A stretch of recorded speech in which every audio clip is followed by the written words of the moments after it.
Shout out na sa lahat ng mga Aquarius. First card is the Lovers, means pinapatnubayan at ginagabayan ka ng ating Panginoong Diyos ang buhay pag-ibig mo.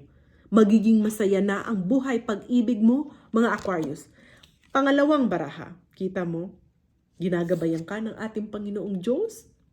Darating na ngayon ang masayang pamilya.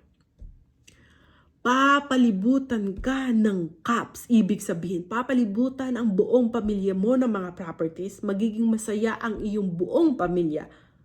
Magiging financially stable kayo at magiging masagana, masaya.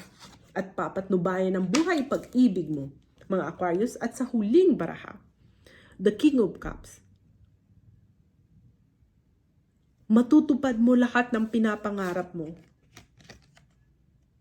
Dahil ang Panginoong Diyos, papadalan ka ng isang tao na tutulong sa iyo na makamit mo ang magandang opportunity na konektado sa tubig at away tubig. Ibig sabihin, magiging matagumpay ka sa ibang bansa o sa negosyo.